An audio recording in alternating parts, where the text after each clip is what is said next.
विद्यार्थियों, आज एक नया चैप्टर लेके आ रहे हैं जिनका नाम है द्विघात समीकरण। द्विघात समीकरण। तो द्विघात समीकरण का मतलब क्या होता है समझिए आप लोग।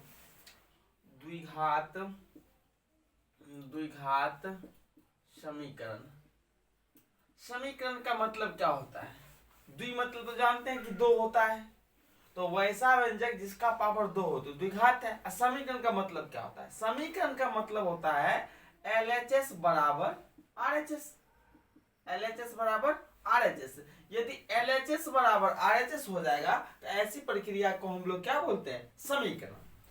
तो बात रही द्विघात समीकरण की, तो द्विघात तो किसी भी द्विघात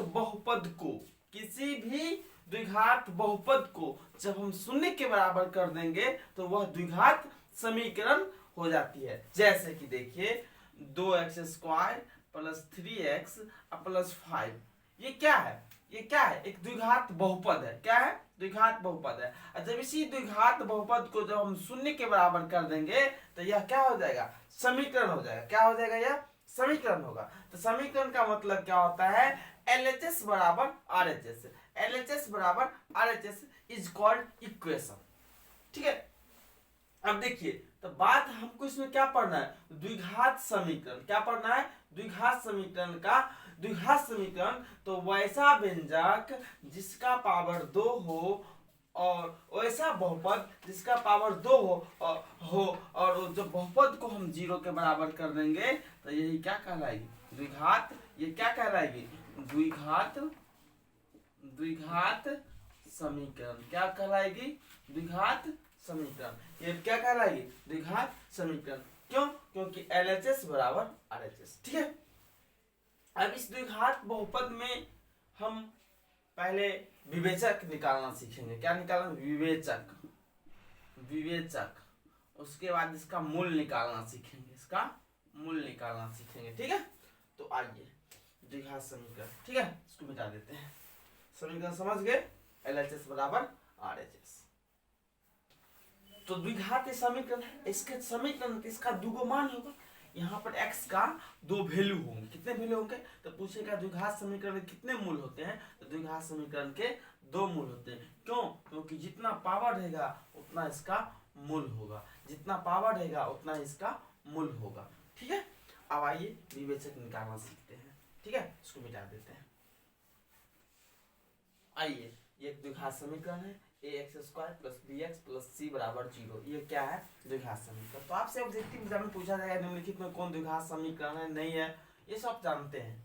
इस द्विघात समीकरण का हम विवेचक निकालने के लिए बोलेंगे। क्या निकालने के लिए बोलेंगे? विवेचक निकालने के लिए बोलेंगे। इसके द्विघात समीकरण इसका क्या करेगा? विवेचक।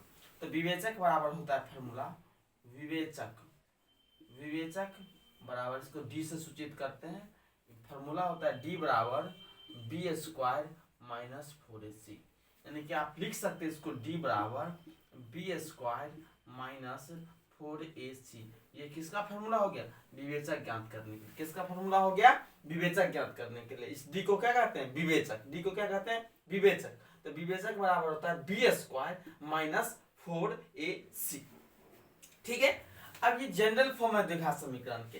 तो ये x² के पीछे जो होगा उसको हम a बोलेंगे, प्लेन x के पीछे जो होगा उसको हम b बोलेंगे। ये कांस्टेंट है, ये c क्या है? कांस्टेंट है, इसको हम क्या बोलेंगे? c बोलेंगे। ठीक है, पहचान लिया।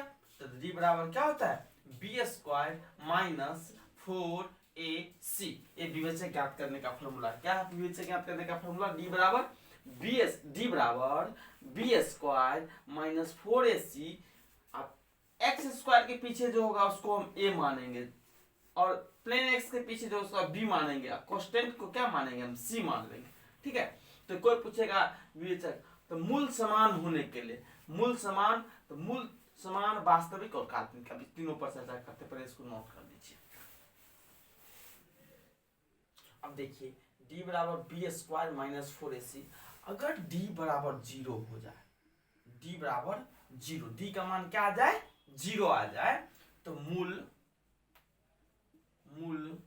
समान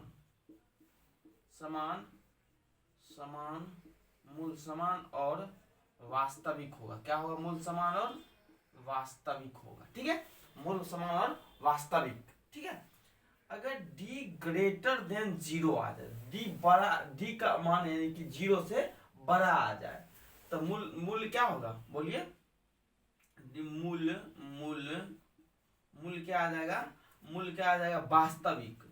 मूल क्या आ जाएगा, वास्तविक और असमान। वास्तविक और असमान, असमाकार असमान। अगर d लेस देन 0 आ जाएंगे तब मूल क्या हो जाएगा, काल्पनिक हो जाएंगे। मूल क्या हो जाएंगे, काल्पनिक हो जाएंगे। काल्पनिक हो जाएंगे, क्या हो जाएंगे, काल्पनिक हो जाएंगे। यहाँ मूल निकालना, मूल क्या हो जाएंगे, यहाँ पर d लेस देन 0 आ जाएगा तो क्या हो जाएगा मूल इसका, d लेस देन 0 आ जाएगा। d लेस देन 0 आ जाएगा तो यानी कि मूल क्या हो जाएंगे, काल्पनिक हो जाएंगे, अर्थात इसका काल्पनिक हो जाएंगे। इसका मूल निकालना संभव ही नहीं है। इसीलिए 3 कंडीशन याद रखना, कंडीशन 1, कंडीशन 2, कंडीशन 3। अगर विवेचक d बराबर b square minus 4ac, d बराबर 0 होंगे तो मूल समान और वास्तविक होंगे। d बराबर 0 होने पर मूल समान, अगर कह देगा सवाल में मूल समान और वास्तविक है तो फट से d बराबर 0 लेकर सॉल्व कर देना। अगर बोलेगा मूल समान, मूल वास्तविक है, मूल क्या है, वास्तविक है और असमान है तो d ग्रेटर देन 0। अगर मूल d जो है ना 0 से छोटा होगा अर्थात निगेटिव में होगा तो मूल काल्पनिक हो जाएंगे। मूल क्या हो जाएंगे, काल्पनिक हो जाएंगे। इस चीज को भी समझना है, यहाँ नहीं जरूरत, लेकिन हम समझा देते हैं बात को। ठीक है, आगे इसका समीकरण में यूज निकालने, मूल निकालने की बात आएगा इसका चर्चा होती है, यही क्यों नहीं सीख लेंगे। ठीक है, चलिए तो इसको नोट कर लीजिए, नोट कीजिए। d बराबर b square minus 4ac, d बराबर 0, मूल समान और वास्तविक होंगे। d लेस ग्रेटर देन 0, मूल वास्तविक और असमान होंगे। अब मूल यहाँ पे x y का मान, x का मान निकाला क्योंकि d लेस देन 0 है। ठीक है, इसको मिटाते हैं।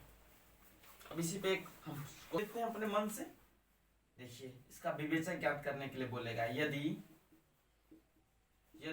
दिखाई देता होगा, सुनिए आप, यदि 2x square plus 3x plus 5 हो बराबर 0 हो तो इनका विवेचक ज्ञात। एक द्विघात समीकरण है, 2x square plus 3x plus 5 equal to 0 का विवेचक ज्ञात करें। क्या ज्ञात करें, विवेचक ज्ञात करें। ठीक है, तो बोलिए, इसका विवेचक ज्ञात करना है, द्विघात समीकरण है तो 2x square plus 3x plus 5 क्या है, 5 है। ठीक है, तो x स्क्वायर के पीछे जो होगा उसको क्या बोलेंगे हम, a बराबर कितना हो जाएगा 2, b बराबर कितना हो जाएगा 3, c बराबर कितना हो जाएगा 5, चिन्ह सहित लिखना है। और d बराबर हम क्या जानते हैं, बी स्क्वायर माइनस 4ac। तब बोलिए b कितना है, 3 का स्क्वायर माइनस 4, a कितना है 2, c कितना है 5, यानी कि हो जाएगा 9 माइनस 5 8 5 40, यानी क्या आ गया माइनस 31। विवेचक माइनस में भी हो सकते हैं। ये इसका क्या हो गया, विवेचक हो गया। क्या हो गया, विवेचक हो गया। तो d बराबर क्या होता है, बी स्क्वायर माइनस 4ac विवेचक। तो विवेचक कितना आ गया माइनस 31। ऑब्जेक्टिव में पूछेगा ऐसा क्वेश्चन, अगर सब्जेक्टिव में पूछेगा तो कोई दिक्कत नहीं है।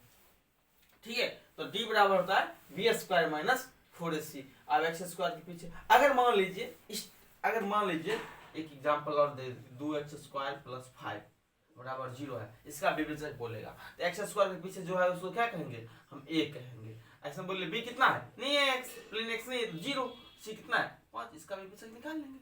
इन्हें कहेंगे सवाल नहीं बनेगा। d बराबर क्या होता है बी स्क्वायर माइनस 4ac। अब b कितना है 0 का स्क्वायर माइनस 4, a कितना है 2, c कितना है 5, यानी कितना आ गया माइनस 40 आंसर। ठीक है, ये भी क्वेश्चन बन गया।